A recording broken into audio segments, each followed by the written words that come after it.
Alors bonjour à tous et bienvenue dans cette nouvelle vidéo. Donc aujourd'hui nous allons parler de la manipulation perverse narcissique, de la maturité et de l'immaturité des personnes que nous pouvons côtoyer. Alors c'est vraiment très important comme sujet et je vais expliquer pourquoi. Je ne sais pas si vous avez remarqué, mais toutes les personnes avec qui vous avez des soucis généralement sont des personnes avec qui justement vous n'arrivez pas à dialoguer, vous n'arrivez pas à les raisonner, vous n'arrivez pas en fait à avoir un échange normal où chacun va évaluer les besoins l'un de l'autre et vont s'adapter. Évidemment vous pouvez être très mature mais ne pas avoir envie de vous adapter à l'autre, ça ne veut pas dire que vous n'allez pas respecter la personne, ça veut dire généralement quand même que vous allez trouver un certain compromis, une certaine manière de faire qui va en tout cas arranger tout le monde sans qu'il y ait de pression, de choses mal vécues justement. Alors, quand on se retrouve dans un cadre de, de perversion narcissique, de manipulation narcissique, donc que ce soit homme ou femme, les deux sont profondément immatures. Vous avez en face de vous des gens qui n'ont pas continué leur évolution normale au niveau psychique. Donc ça veut dire quoi? Ça veut dire que ce sont des personnes qui, quand ils sont enfants, sont immatures. Alors quand ils sont enfants, justement, on va les pardonner parce qu'un enfant immature, c'est quelque chose de plus ou moins logique, on va dire. Et je dis vraiment ça plus ou moins. Pourquoi je dis plus ou moins? C'est parce que quand on regarde un zèbre, le zèbre est généralement déjà mature très jeune. Alors faut pas confondre, ça reste un enfant, faut pas lui demander de faire des trucs d'adulte, ça reste un enfant, mais malgré tout, la maturité est impressionnante, si bien que même le zèbre lui-même, quand il vit petit, il va se souvenir qu'il s'est senti vieux très vite. Il a senti au fond de lui qu'il avait comme une personne de 80 ans en lui, une certaine sagesse aussi, et donc du coup va avoir ce respect de l'autre beaucoup plus, et donc une maturité très vite aussi. Et donc forcément cette maturité va rester à l'âge adulte, c'est assez typique des zèbres. Ça ne veut pas dire qu'ils ne peuvent pas avoir des comportements immatures, mais je veux dire, une personne en fait qui est adulte, qui est mature, peut à certains moments présenter des comportements immatures, mais ça va rester de l'ordre de l'aléatoire, donc, et de quelque chose qui ne revient pas périodiquement, qui est plutôt quelque chose d'assez, comment dire, peu ordinaire dans sa vie. Et donc du coup forcément une personne lambda qui est mature à l'âge adulte, enfin normalement un adulte est mature à l'âge adulte, on doit pouvoir discuter avec, on doit pouvoir s'entendre avec, on doit pouvoir le raisonner aussi et simplement avoir une conversation classique. Donc ça veut dire que quand il y a un conflit, il y a possibilité de dialogue et possibilité d'adaptation aussi. Donc c'est l'un et l'autre qui vont s'adapter, c'est pas un qui s'adapte à l'autre, on est bien d'accord. Donc ça c'est vraiment une relation mature, c'est ça. Et quand on a en face de soi quelqu'un de mature, on peut créer un couple mature, ça veut dire quelqu'un avec qui on va s'épanouir dans le couple, quelqu'un avec qui on va avoir une réelle relation. C'est pareil dans l'amitié, vous allez avoir un respect mutuel, on va parfois se repositionner, il peut y avoir des frictions comme avec n'importe qui, mais chacun va se repositionner de façon à satisfaire l'autre et à se satisfaire soi-même. Donc chacun va y trouver son compte, même si je déteste cette phrase, trouver son compte, je trouve ça horrible, mais bon, c'est ça. Et donc du coup, pour ça, il faut deux personnes matures. Alors quand vous êtes en couple avec un pervers narcissique, c'est pas possible d'être dans une relation de maturité et dans un dialogue, justement parce que la personne perverse narcissique, que ce soit homme ou femme, est profondément immature et ne veut pas accepter de rentrer dans un dialogue, n'identifie donc pas du tout l'autre comme un sujet avec lequel on peut discuter. Et souvent les pervers narcissiques vont vous sortir cette fameuse phrase « avec toi, on ne peut pas discuter ». Et alors vous savez combien, justement, quand une personne est immature, elle ne peut pas prendre ses responsabilités, donc c'est-à-dire que cette personne va retourner les choses en disant c'est de ta faute de toute façon. C'est vraiment la problématique aussi dans le harcèlement à l'école ou dans le milieu professionnel ou dans d'autres milieux d'ailleurs. Vous êtes en face de quelqu'un qui est profondément immature, avec laquelle vous ne pouvez pas discuter, où la discussion reste vaine, reste creuse. On a l'impression d'être épuisé après cette conversation-là parce qu'il n'y a pas de résultat.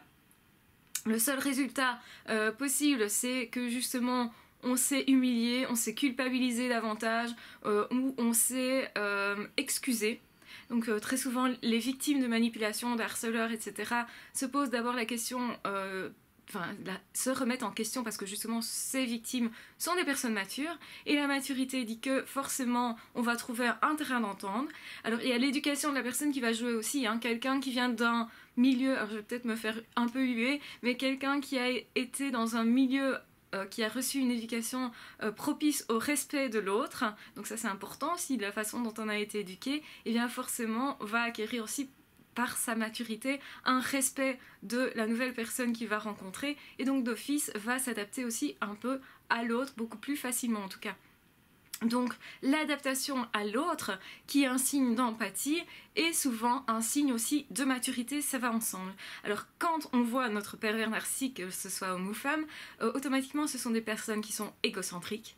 Donc l'égocentrisme est démesuré, c'est normal d'être un peu égocentrique, on l'est tous, mais là c'est vraiment démesuré au point d'écraser l'autre, de passer d'abord, peu importe ce que l'autre ressent, on exécute son plan froidement, donc il y a un plan qui est prévu pour coincer la victime et c'est procédurier quoi, vraiment. Donc on exécute ça de façon vraiment procédurière mais sans le moindre sentiment, sans la moindre mise en cause. Et la personne mature, elle peut pas comprendre qu'elle a en face d'elle quelqu'un qui est immature. Ce qu'elle croit, c'est que cette personne qui a un comportement immature va à un moment donné se modifier, se changer, évoluer. La personne se dit c'est pas possible, moi je veux continuer de croire en l'être humain, en sa valeur, en cette possibilité de changement et du coup je vais réessayer, je vais lui offrir à nouveau d'autres chances encore et toujours et je vais aussi me dire que ça va changer. Et en fait c'est ça qui maintient le statu quo, qui maintient la victime sous coupelle du manipulateur ou dans le harcèlement. Et le problème, c'est que cette victime va se laisser faire un certain temps. Et pendant cette période-là, c'est cette personne qui, en fait, essaye de ramener l'autre à la raison, à la maturité, essaye de négocier, essaye de trouver des stratégies. Donc il y a une recherche comme ça, une quête de je vais sauver la relation. Et je vais sauver l'amour éventuellement, l'amitié, je vais sauver, comment dire, je veux la sérénité, je veux pas rentrer dans le conflit, parce qu'en fait tout ça c'est de la maturité. Quand ça se passe normalement avec une personne mature, le fait de ne pas vouloir rentrer dans le conflit, de vouloir réparer les choses, ça marche très bien avec des personnes matures. Et c'est un comportement qui est intelligent.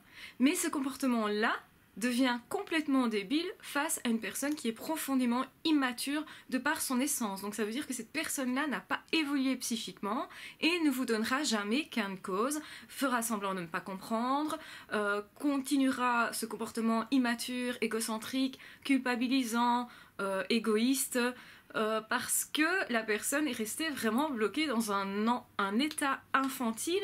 Et quand je dis infantile, il y a des enfants qui sont plus matures que les pervers narcissiques, alors que le pervers narcissique a beau avoir, je sais pas moi, est clairement adulte depuis longtemps, l'enfant va lui être supérieur d'une façon ou d'une autre. Et parfois, le pervers narcissique ressent ça, même si c'est pas dit clairement, il ne sait pas l'exprimer, mais généralement, le pervers narcissique peut être jaloux d'un enfant. Pourquoi ? Parce qu'il est resté à cet état d'enfant, ou elle est restée à cet état d'enfant. Ça veut dire quoi ? Ça veut dire qu'il rentre en conflit avec l'autre. Il écrase l'autre. Il cherche dans la confrontation à amenuire l'autre, à l'anéantir, à le détruire, à le culpabiliser, à faire en sorte que l'autre se détruise lui-même aussi. Et tant que la personne va se dire ce n'est qu'un comportement immature, puisque la personne adulte qui est mature, à certains moments, dans des cas de privation affective grave, vous venez de perdre votre amour, vous avez possiblement des comportements immatures, ça n'a rien de bizarre, mais vous allez revenir très vite à un comportement mature. Vous allez très vite retrouver la raison, on va dire. Parce que c'est la blessure qui va faire que vous allez vous retrouver dans un état où vous vous sentez peut-être démuni, comme quand vous étiez enfant, où vous avez peut-être peur finalement pour votre survie. Et ça, on se retrouve un peu à l'état d'enfant, à l'état de « oh, au secours, qu'est-ce qui se passe ? Il faut que je me défende. » Et donc, je vais présenter un comportement peut-être violent, agressif. Et ça, c'est une violence qui est dite normale, qui est à distinguer justement du harcèlement, qui lui revient sans cesse, ne change pas. Donc, la différence entre une personne mature qui peut avoir un comportement immature, c'est que la personne va évoluer effectivement, va avoir des prises de conscience quand vous allez aller la trouver cette personne va dire ok, je comprends ta requête et je suis ok pour y répondre, ou éventuellement je suis pas ok pour y répondre, mais il y a quand même eu un dialogue, il y a quand même eu une base de quelque chose, et vous savez plus ou moins où chacun en est, et vous savez aussi que c'est pas nécessairement votre faute, qu'il y a un conflit, et qu'un conflit ça se fait à plusieurs. Vous ne pouvez pas toujours prendre tout sur votre dos, et une personne qui est immature sera considérée, enfin ne peut pas prendre sur son dos quoi que ce soit comme responsabilité, alors qu'une personne qui est immature par période, parce que c'est douloureux, mais au fond d'elle c'est quand même quelqu'un de mature, va revenir à la raison et va reprendre la responsabilité quand même. Donc là vous allez trouver une possibilité de dialogue et de cessation des conflits, de résoudre en fait, une possibilité de résoudre les problèmes, ce que vous n'avez jamais avec un pervers narcissique.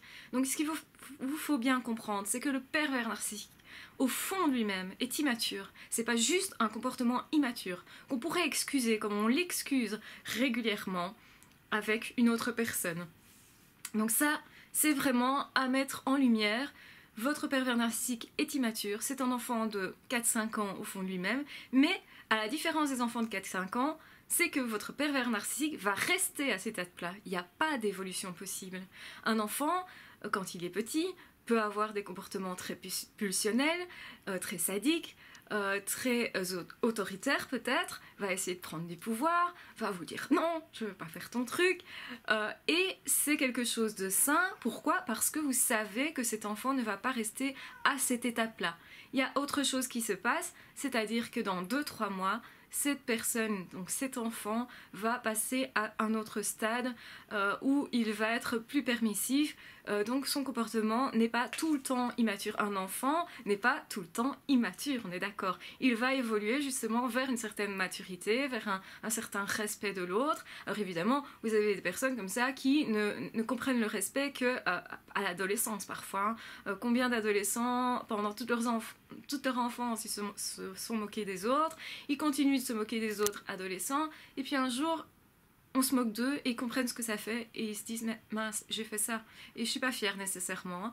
Et il y a vraiment des gens comme ça qui vont venir vers vous si vous avez été potentiellement leur victime, et je dirais potentiellement parce que peut-être pour vous c'était pas si agressif que ça, et parfois eux ont vécu ça en se disant mince, j'ai fait du tort, en fait c'était vraiment une petite blague comme ça et vous n'avez pas pris ça vraiment contre vous, parce que vous avez compris que c'était pas nécessairement contre vous, enfin voilà. Et donc cette personne peut s'excuser des années après d'avoir été comme ça avec vous, ou parce que cette personne s'est remise en cause, et parce que cette personne a évolué vers une maturité. Et on n'est pas mature tout de suite nécessairement, il y a des personnes qui sont adultes et qui ne sont pas encore vraiment dans le respect, et voilà, mais qui peuvent quand même évoluer. Alors que la différence, c'est qu'un pervers narcissique va rester bloqué à cette étape-là. Et ce qui généralement maintient le statu quo, maintient la victime dans le harcèlement, dans la manipulation. Donc vraiment, je ne fais pas de distinction entre pervers narcissique et harceleur. Les harceleurs aussi sont clairement dans un comportement immature, complètement immature. Donc c'est-à-dire super égocentrique, sadique, irresponsables. Donc ils vont reporter forcément la responsabilité sur l'autre en miroir, en disant je vais prendre le cas de mon cher voisin qui va dire c'est toi qui fais du bruit, pas moi, ou c'est toi qui m'attire, pas moi, enfin voilà, c'est vous qui avez un comportement qui n'est pas correct en fait, alors que c'est pas vrai. Ce qui se passe, c'est que l'autre ne peut pas prendre responsabilité des choses parce qu'il y a une immaturité et que cette personne reste coincée dans cette immaturité-là. Donc vous êtes en face de quelqu'un, avec un pervers narcissique c'est le cas, quand vous êtes en couple par exemple, vous allez faire énormément d'efforts pour essayer de vous adapter, et même quand c'est votre parent, comme vous aimez votre parent, et même l'enfant qui est déjà mature comme un zèbre, qui se retrouve face à un parent manipulateur pervers narcissique, il va se trouver face à quelqu'un qui est complètement immature, qui a peut-être au moins 2 fois son âge, je dirais, voire 3 fois, et donc, il sent bien qu'il a une maturité supérieure au pervers narcissique. Il va essayer par toutes des stratégies justement de se donner corps et âme, parce que c'est ça un enfant, hein, c'est vraiment se donner corps et âme pour que la relation s'améliore, parce que dans sa tête, il ne peut pas estimer que si la relation n'est pas bonne, c'est pas de sa faute. L'enfant d'office va penser que c'est sa faute, et du coup, forcément, le pervers narcissique va utiliser ça contre l'enfant.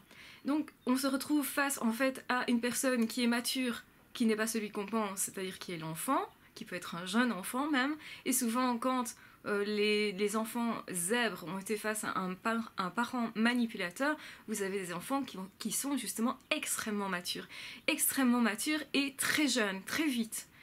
Ils comprennent très vite qu'il y a un souci chez ce parent-là et qu'est-ce qu'ils vont faire? Ils vont essayer de le sauver en se disant cette personne va évoluer. Donc même par rapport à son parent, l'enfant ne peut pas concevoir le fait quand une personne est normalement constituée dans sa maturité affective, sentimentale, ne peut pas estimer que c'est impossible que cette personne évolue.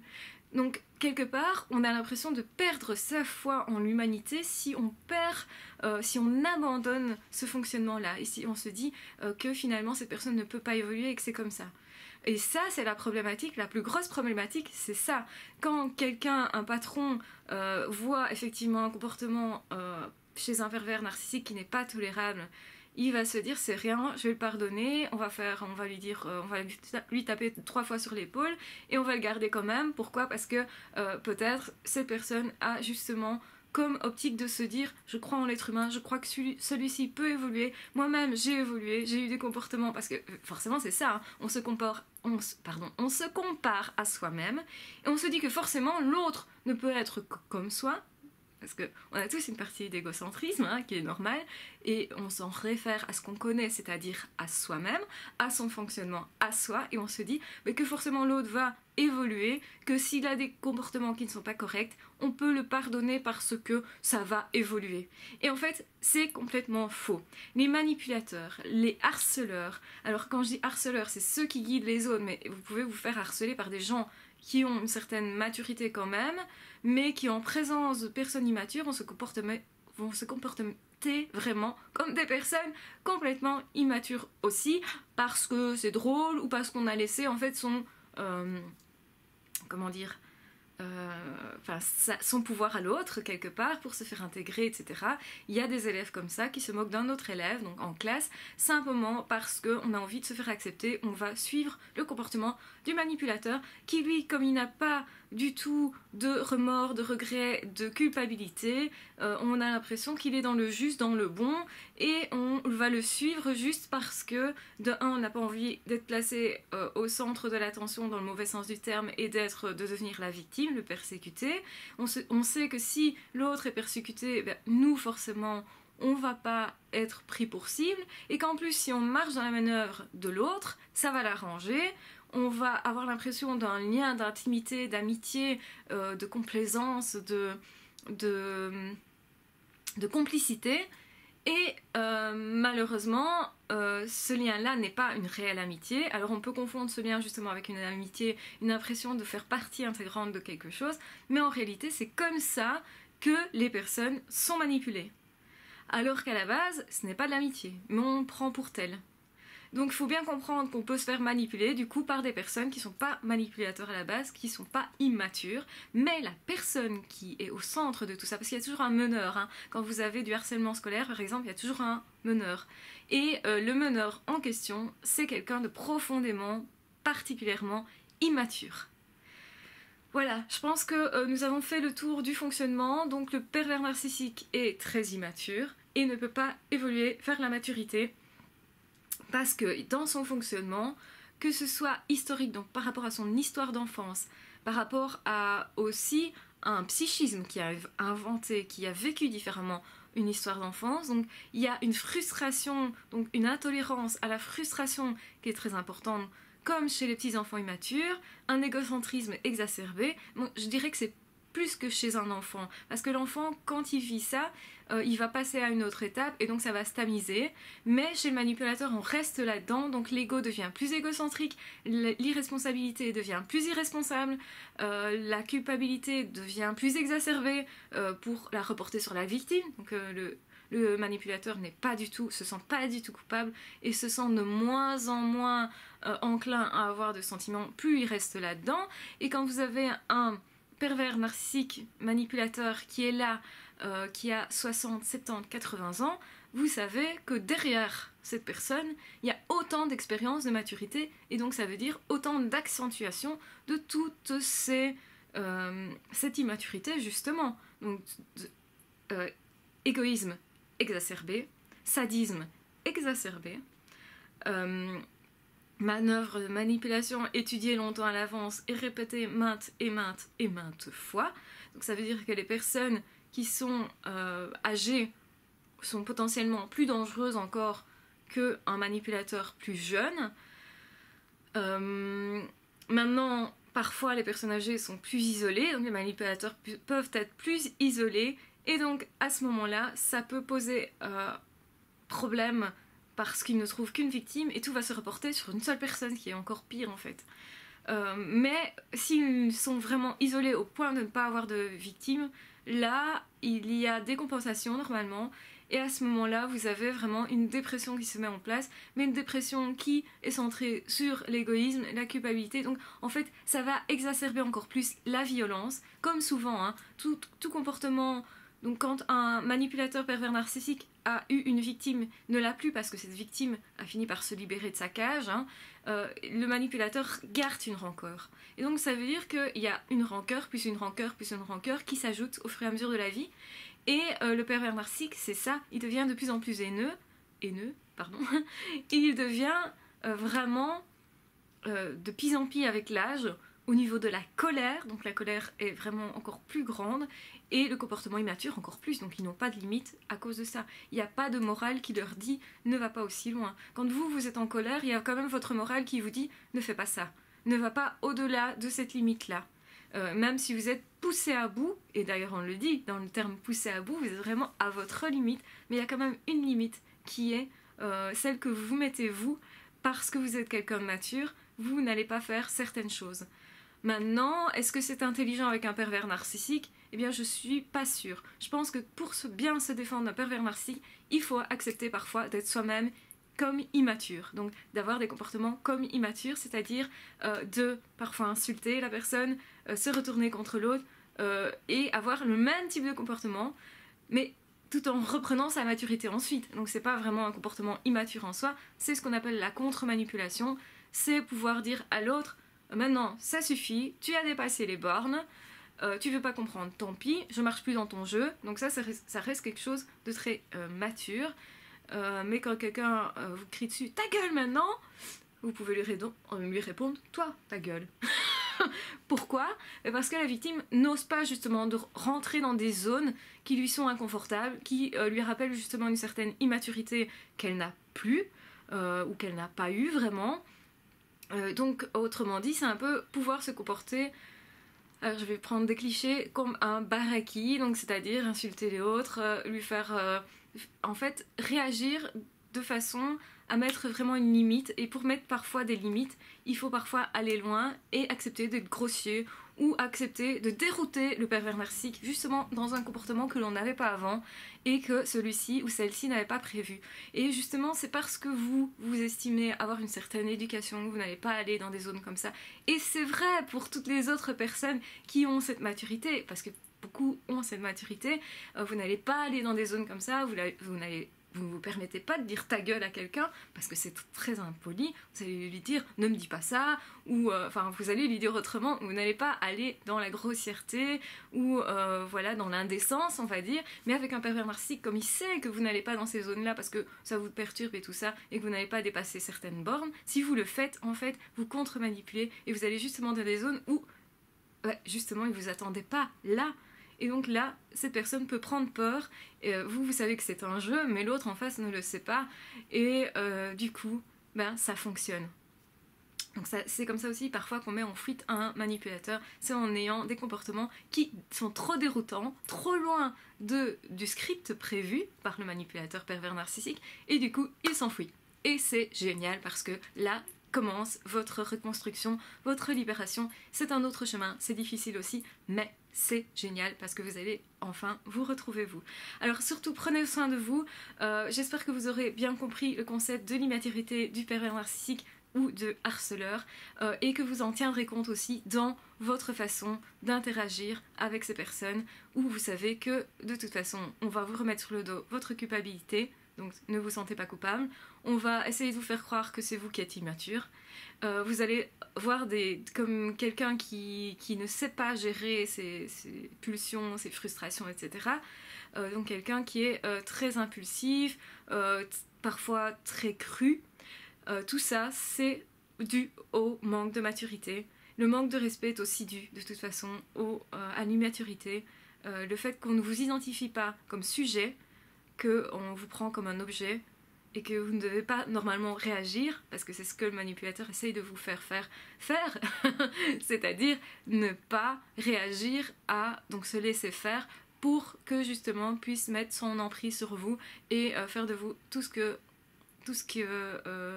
la personne veut en fait. Vous aurez compris le fonctionnement du pervers narcissique encore mieux normalement après cette vidéo là. Vous aurez compris aussi dans quelle zone le pervers narcissique ou la perverse narcissique ne vous attend pas, et comment en jouer justement pour vous défaire de l'emprise, pour reprendre du pouvoir sur l'autre aussi, qui est votre pouvoir qui vous revient de plein droit.